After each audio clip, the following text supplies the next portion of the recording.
Capítulo 2 Justiça Divina. O Evangelho apregoa que são bem-aventurados os que sofrem perseguição por causa da justiça, porque deles é o reino dos céus. Esse versículo do Sermão do Monte é desafiador, porque ele conclama todos nós a pensarmos sobre a justiça. E toda vez que nos debruçamos sobre a justiça, somos igualmente convidados a refletir sobre ela. A injustiça é difícil de ser definida, mas muito fácil de ser experimentada. Até mesmo uma criança percebe e se entristece quando é envolvida por um comportamento ou por um ato de injustiça. Pensar na injustiça em seus mecanismos, em seus meios sórdidos, na dor que ela provoca em cada um de nós, não é uma tarefa fácil. Mas antes de abordar esse versículo, nós precisamos ter o cuidado de conectar as falas de Jesus para que elas criem uma colcha, um tecido de significado. Jesus também nos disse no Sermão do Monte, quando nos falava das aflições, das ansiedades, da vida física, que deveríamos buscar primeiro o reino de Deus e sua justiça, e que todas as demais coisas nos seriam acrescentadas, trazendo um elemento novo em sua fala. E aqui nós podemos dar o nosso testemunho. Uma coisa é falar da justiça humana. Outra, absolutamente diferente, é falar da justiça divina. A justiça divina possui caminhos insondáveis.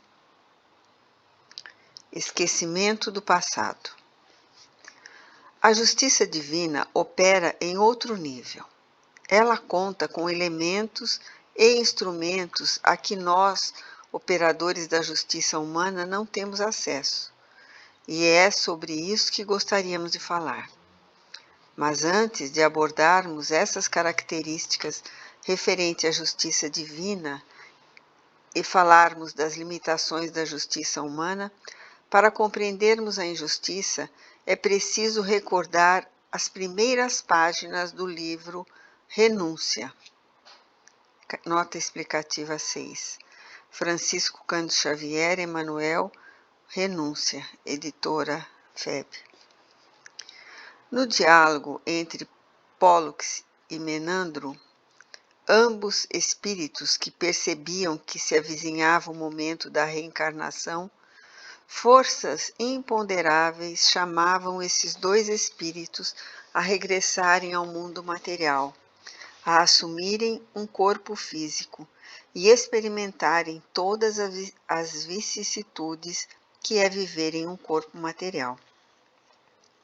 Ser encarnado é experimentar a máxima fragilidade do universo.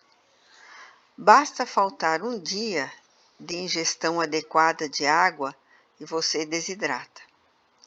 Com 2 dias, 3 dias de desidratação, você está de volta ao mundo espiritual. Basta um novo vírus para mudar toda a estrutura de um planeta e ceifar milhares de vidas. Como estar encarnado é experimentar a suprema fragilidade, esses espíritos tiveram medo, e a primeira expressão de Menandro para Pólux foi: "Você sabe o que está me incomodando mais?" "O que foi, Menandro?" "Eu vou me esquecer de tudo." E Pólux, um cego, guiando o outro, consolou o amigo, mas depois chorou. O amigo saiu em desespero, e foi preciso que Alcione se materializasse naquelas regiões e intercedesse com recursos afetivos, espirituais suficientes para consolar a todos. Por que o esquecimento está pautado aqui neste tema da justiça? Eu me recordo do livro Missionários da Luz, nota explicativa 7, de Francisco Cândido Xavier e André Luiz, Missionários da Luz, Editora FEB. Em que André Luiz, em companhia de um amigo espiritual, adentrou os departamentos preparatórios que programam as reencarnações e pôde ver desenhos, mapas reencarnatórios. Enquanto ele estava com um benfeitor, chegou uma senhora muito distinta, elegante, que passou a conversar com um amigo espiritual. E André Luiz, curioso, questionou: agora você vai encarnar? É, vou. E o amigo espiritual explicou: ela está indo em uma tarefa de renúncia, de muita coragem. E ela complementou: não diga isso. Alguém que encarna para quitar um débito não pode receber esse elogio. E André Luiz, atento àquela história, perguntou: qual é a história? Na encarnação anterior, meu marido era um homem muito sério, fiel, justo, um companheiro correto. Nós vivíamos em uma situação financeira confortável, de abundância material, e tínhamos 3 filhos. Meu marido era rígido, ele corrigia os filhos, mas eu, embora uma esposa digna e mãe muito dedicada, cometi uma falha muito séria. Eu errei gravemente nos excessos de ternura. Sempre desautorizei o meu marido, e por conta disso, meus 3 filhos, 2 filhos homens e uma moça, se perderam completamente e adentraram situações gravíssimas, do ponto de vista espiritual, por conta do meu excesso de ternura. Agora vou voltar e receber os 3 filhos de novo. Um virá deficiente físico e o outro com problemas mentais. A filha também virá com algumas dificuldades, mas ficará comigo e me ajudará porque eu ficarei viúva. O que podemos refletir com essa história? Você está no mundo espiritual e faz uma programação. Mas acontece que, quando encarna, se esquece de que vai ficar viúva. E quando as situações se instalam em sua vida, quando as circunstâncias chegam, você não sabe que sabe. Você esquece o que sabia e esquece mesmo. A vida, entretanto, vai se desdobrando, se abrindo, se desenvolvendo e a sua programação reencarnatória começa a se mostrar, mas você não se lembra. Era justamente a esse respeito que Menandro e Pólux conversavam, porque a primeira sensação que alguém que não lembra tem quando vive uma experiência é: isso é injusto, por que isso está acontecendo comigo? Nesse momento, a perplexidade chega. E esse é um dos mecanismos da justiça divina. Por quê? Você fala: nossa, Haroldo, então Deus é masoquista. Isso é uma tortura. Não, a justiça divina é pedagógica. E acredite, sem o esquecimento, o aprendizado não ocorreria. Exemplifiquemos. Imagine um casal jovem, ela com 25 e ele com 26 anos. Resolve se casar. Depois de certo tempo, amor, estou grávida. Como é que vai chamar? Ah, vai chamar João. Você lembra quem é João?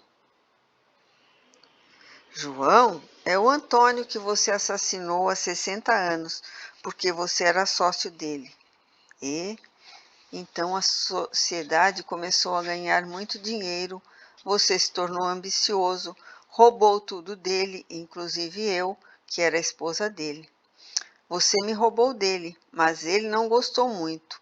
E por sua vez você deu um tiro nele, não é, amor? Agora ele está vindo e vai ser nosso filhinho. Vamos analisar. Imagine você, pai, nasce o Joãozinho, que é seu credor, que vai herdar todo o seu patrimônio, porque é a maneira que você tem de devolver tudo que tirou dele. E você vai pagar os estudos dele e pagar tudo com muito sacrifício, porque a justiça divina é restaurativa. Você tirou a vida, agora você dá a vida. Você tirou as oportunidades, agora você devolve todas elas. Quando eu era juiz criminal, conduzia o julgamento com respeito, com correção. Dava a sentença e a pessoa começava o cumprimento da pena. Tudo dentro da lei. E o assassinado? Como é que se restaura o prejuízo da vítima? Prendendo? Como é que se restaura o prejuízo da mãe que estava chorando lá no julgamento? Como uma que me procurou e disse: Mas, doutor, você só vai prender ele? E eu falei: A senhora está pedindo para mim o que só Deus pode fazer. Eu, na condição de operador da lei humana, sou um servo pequenino na justiça divina. O que a senhora está me pedindo, apenas Deus pode fazer através da sua suprema justiça, reparar o mal. Mas voltando ao nosso exemplo, imagine você e Joãozinho passeando no shopping e por causa de uma birra, Joãozinho deita no meio do shopping e começa a gritar e a falar: Não vou, não vou. E você, pai, em vez de chegar e dizer: Joãozinho, levanta agora, você pensa: mas eu o matei, tirei tudo, causei prejuízo. Ó, Joãozinho, pode fazer pirraça. Você não teria dignidade para resgatar. A justiça divina nos dá dignidade para resgatar. E não há como distinguir onde começa a justiça divina e termina o amor divino, onde começa o amor e termina a justiça. O amor de Deus e a sua justiça misturam-se num todo. É como você pegar o ovo, a farinha, uma pitada de sal, o açúcar, misturar tudo, depois tentar separar. Não tem jeito. A justiça e o amor de Deus estão misturados como uma massa de bolo. Por sua vez, não lembrar é o elemento pedagógico. Não lembrar é simplesmente você assumir o lugar da vítima. Ontem você podia escolher entre ferir e não ferir. Estava em seu livre-arbítrio. Ninguém lhe pediu para ferir. Você podia escolher. Machucou ou não machucou? Prejudico ou não prejudico? Você tomou uma decisão. Eu vou machucar essa pessoa. Agora os papéis se invertem e a pedagogia divina nos dá a oportunidade da empatia, que é você se colocar exatamente no lugar da pessoa que você feriu. Para você sentir. Porque só se fere alguém quando se deixa de sentir. Se você não parasse de sentir, não machucaria ninguém. Fere-se apenas quando se está ferido. Nós ferimos porque somente quando o coração foi embora e ficou apenas a cabeça. É por isso que o psicopata é a pessoa que perdeu totalmente a capacidade de se colocar no lugar do outro. Ele, de fato, não sente empatia alguma. Por isso que é capaz de arrancar seu dedo sorrindo, porque é capaz de se colocar no lugar do outro, ou seja, é um indivíduo do que atrofiou o sentimento.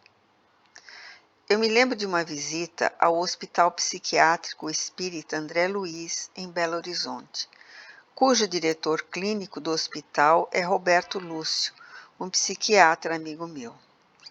E durante a visita, eu me deparei com casos gravíssimos de esquizofrenia. O caso do sofrimento mental no mais último grau, que me deixaram um pouco atordoado. Então, eu questionei. Roberto, como é que se entende isso? Ele me olhou e disse: Você está impressionado, Haroldo? Estou muito impressionado. Oh, meu amigo, o que está impressionando você já é a cura. O adoecimento mental já é a cura. Para o espírito entrar nessa fase é porque o sentimento dele está sendo restaurado. Ele está com o intelecto comprometido, com as faculdades mentais comprometidas, para que o sentimento saia e desabroche novamente, e ele volte a sentir e a se colocar no lugar do outro. Desse modo, a você, a mim, enquanto encarnados, é difícil compreender essa realidade, porque nós somos imediatistas. E aí, você sabe qual é o nosso slogan? Não há nenhum injustiçado.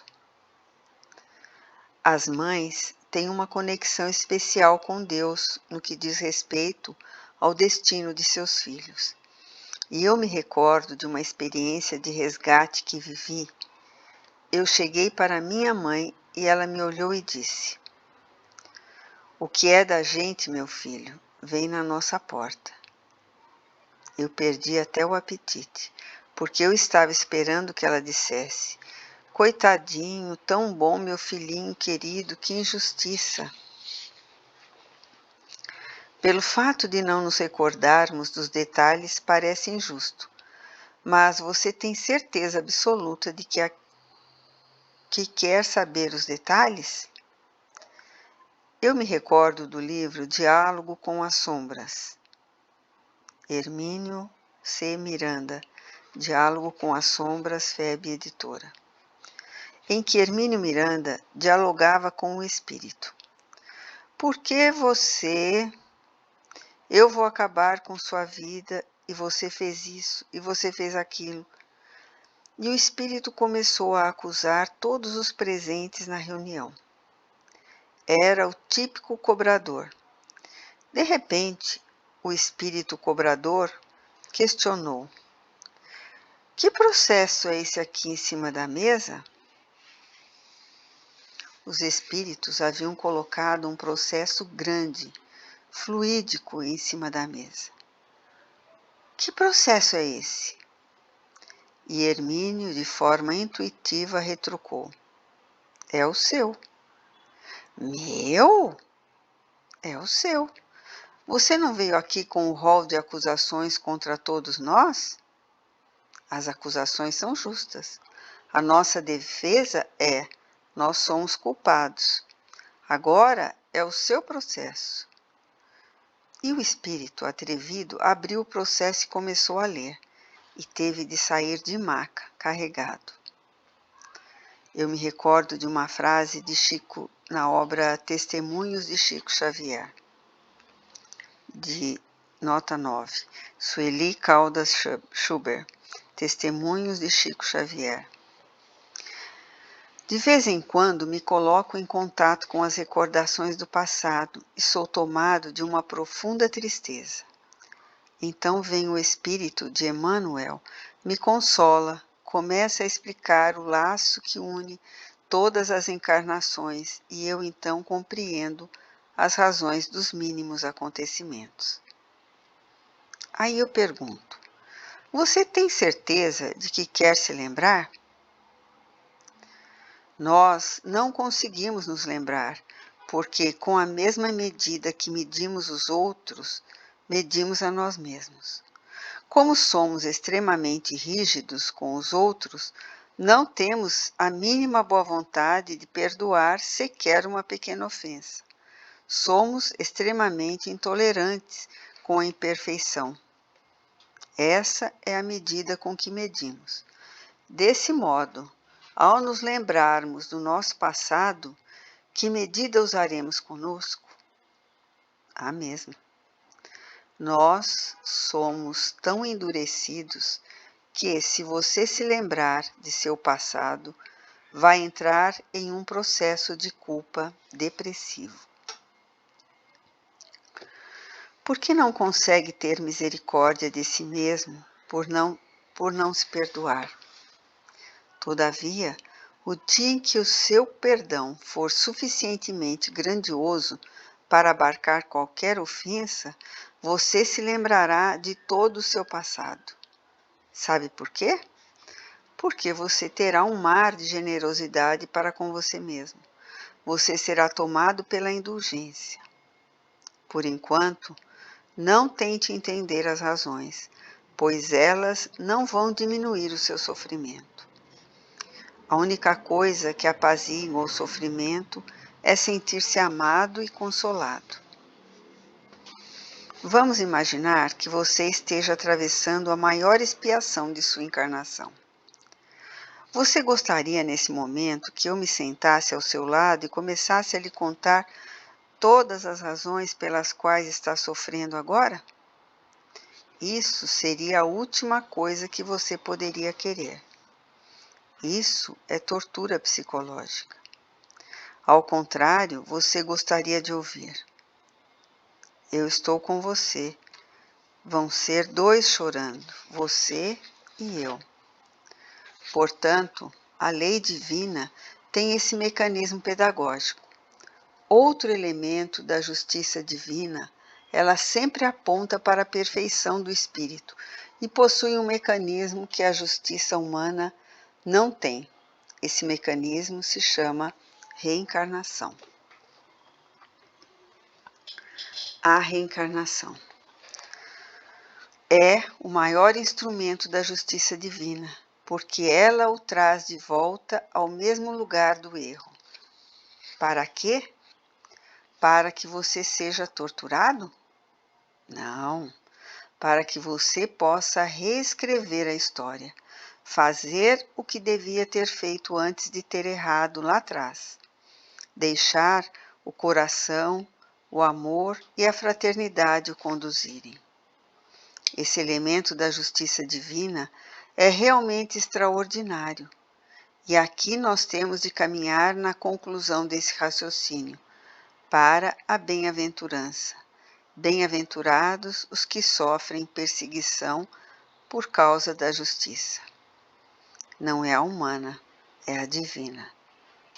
Bem-aventurados os que sofrem perseguição por causa da justiça, porque deles é o reino de Deus. Como assim? Ora, não disse Jesus, depois do Pai Nosso, buscai primeiro o reino de Deus e a sua justiça? Acontece que, quando você começa a canalizar a sua vida para as fontes da justiça divina, o seu comportamento se desloca da massa.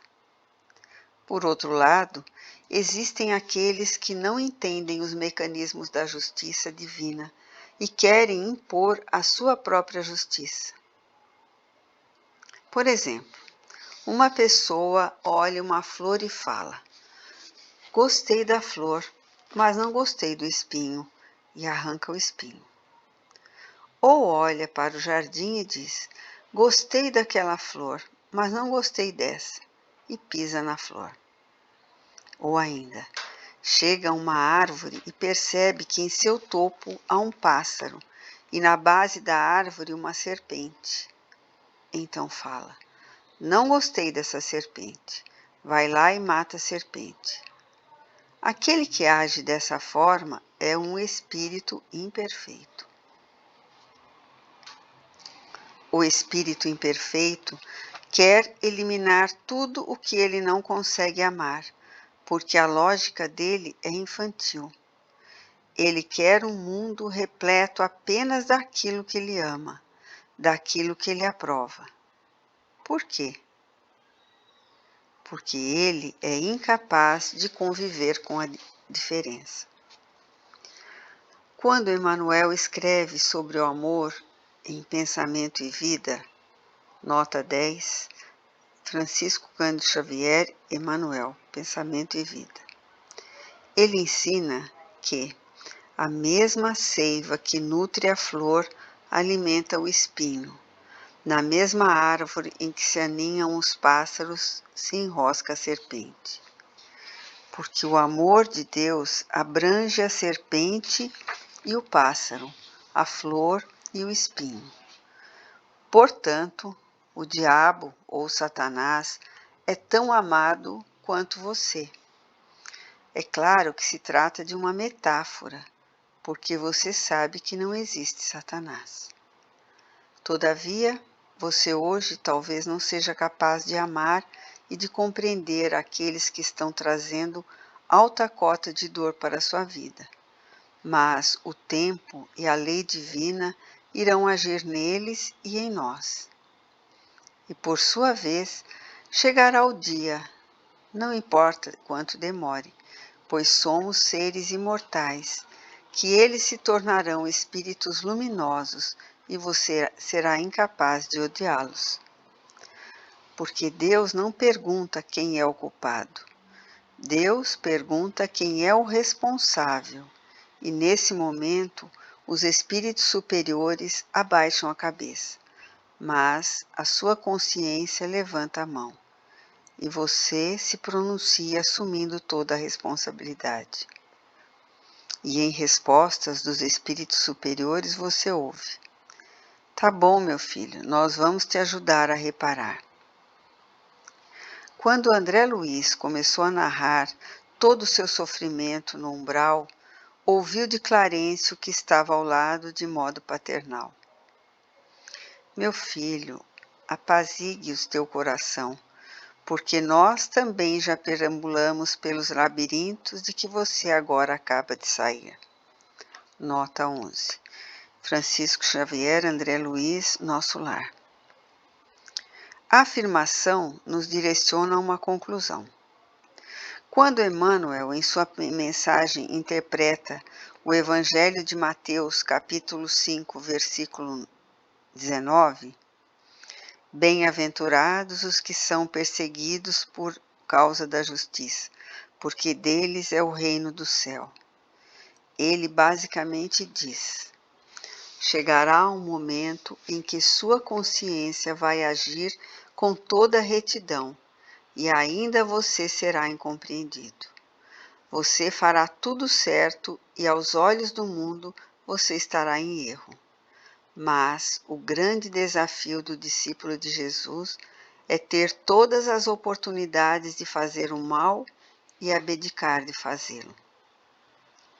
Quando você tem na mão todos os instrumentos e fala: não vou prejudicar nesse momento, você compreendeu que existe diferença entre ser justo e ser justiceiro. Qual é a proposta do justiceiro? O justiceiro é alguém que comete um erro igual ou pior para resolver o mal.